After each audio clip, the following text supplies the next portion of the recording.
السلام عليكم. اسمي وسام، عمري 24 سنة. أعيش أنا وأهلي ببيت. أهلي متكونين من أبويا وأمي وأخوي الصغير كريم وأختي مريم اللي عمرها 16 سنة. بصراحة أنا أحب قصص الرعب ودائما أتابعها على الإنترنت وعلى الراديو، وأقرأ قصص الجن المخيفة بالمجلات. دائما أحب أتسلى بهذا الأمر، بس أبدا ما صار وياي موضوع مخيف أو أي موقف مخيف أبدا، لحد ما أجى هداك اليوم. رجعت بي من الشغل، لقيت أبويا وأمي دا يحجون بموضوع إنه محضرين سفرة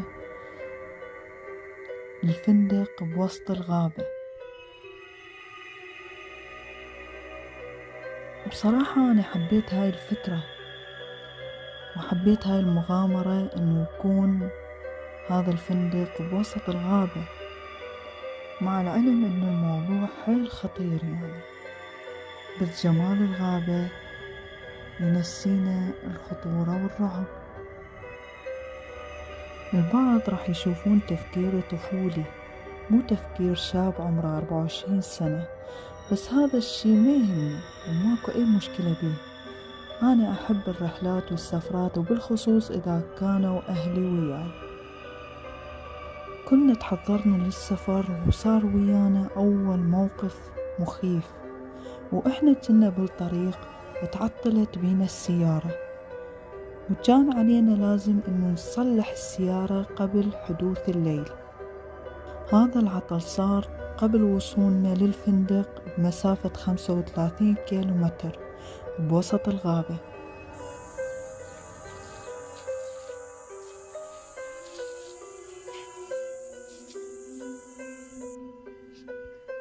لازم بسرعة نصلح السيارة ونروح، لأن المكان موحش. وطبعا أكيد قدرنا نصلح السيارة، بس كان الليل قد حل، كانت الغابة كلش ظلمة وما قدرنا نشوف إلا مسافة قليلة من قدام السيارة. وكان أبوي يسوق ببطء شديد، لأن يخاف إنه ننضرب بشجرة أو حيوان.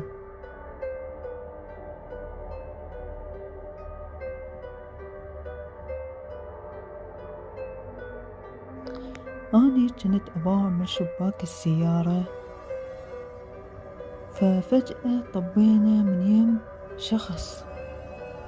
هذا الشخص كان لابس ملابس سودة ومغطي وجهه، بس كان يباوع علي ويبتسم.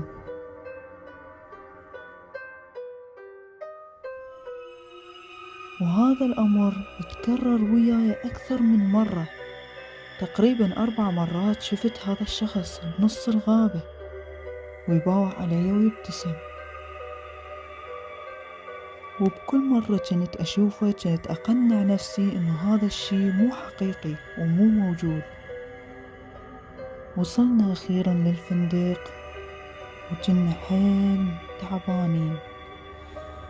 أبويا كان حاجز 3 غرف، غرفة إله والأمي، وغرفة الكريم والمريم، وغرفة إلي، وكانت غرفتي عليها الرقم 88. وبعمري ما راح أنسى هذا الرقم أبدا.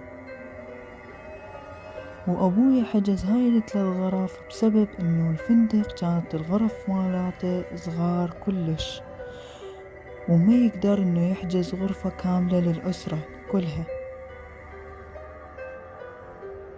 هنا كلنا رحنا ننام، لين كنا تعبانين ومرهقين اليوم كله. أنا رحت نمت، فمن نمت حلمت بنفس الشخص اللي شفته بوسط الغابة. وهنا كانت الصدمة، شفت هذا الشخص وكان لابس نفس الملابس، بس هاي المرة كان لازم فأس بإيده، وهذا الفأس كان ملطخ بالدم.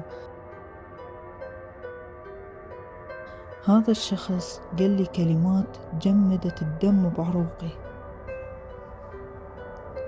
قال لي إذا ما رحتوا من هذا الفندق راح تموتون كلكم، لازم تحذرهم. قال هاي الكلمات واختفى هذا الشيء، أو هذا الشخص اختفى. قعدت من النوم وأني مفزوع من هذا الكابوس، واليوم بأكمله ما قدرت أرجع أنام لحد ما إجا الصبح.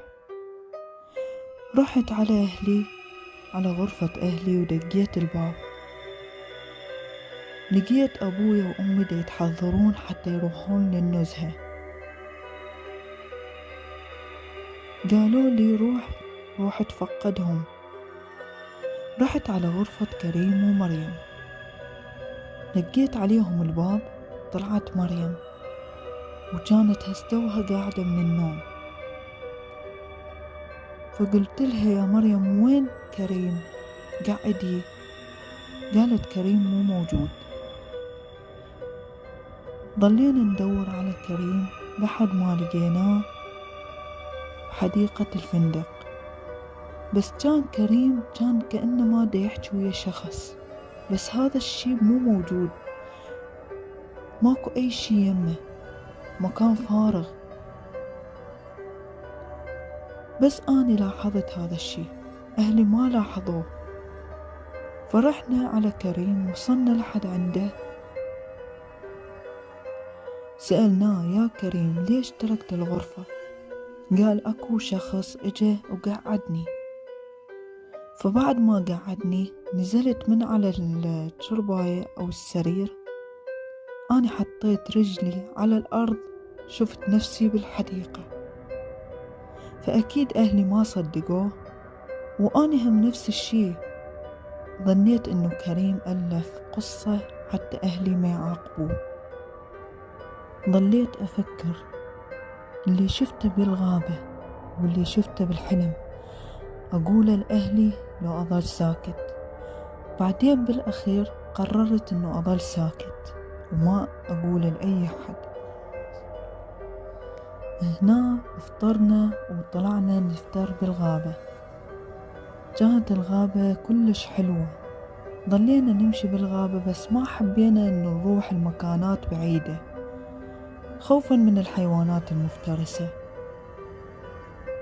بس أنا وأمشي بالغابة شفت شجرة، وهاي الشجرة كانت بيها فتحة كلش كبيرة. فحبيت إنه أقترب عليها وأشوف شنو اللي بداخل هاي الفتحة.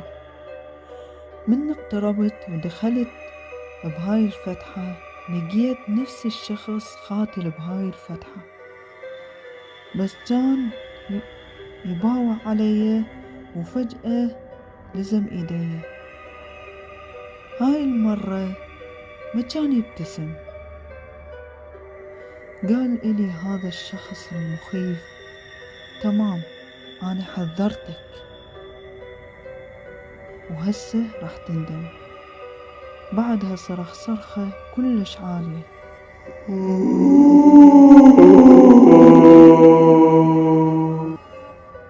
فقدتني الوعي. قعدت واني بوسط الغابة وكنت وحدي. بديت أدور على عائلتي وبكل مكان، وما لقيت ولا واحد منهم. اضطريت انه ارجع للمدينة واقول للشرطة وبكل شي صار وياي. قلت للشرطة من وقت انه شفت هذا الشخص لحد ما اغمى علي، بس الشرطة ما صدقوني. واحد من الشرطة بحث عن هذا الفندق اللي احنا كنا ساكنين بيه، وقال لي هذا الفندق اللي انت دا تحكي عليه، هذا الفندق مهجور من 3 سنوات. فقنعت هذا الشرطي انه يروح وياي لهذا الفندق. هنا كانت الصدمة. بعد ما رحت لهذا الفندق، صحيح طلع الفندق مهجور من 3 سنوات.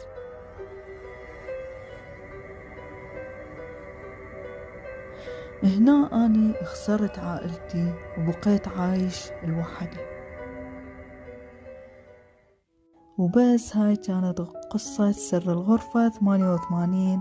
إذا عجبكم الفيديو حطوا لنا لايك واشتراك في القناة، تفعيل زر الجرس. أحبكم، باي.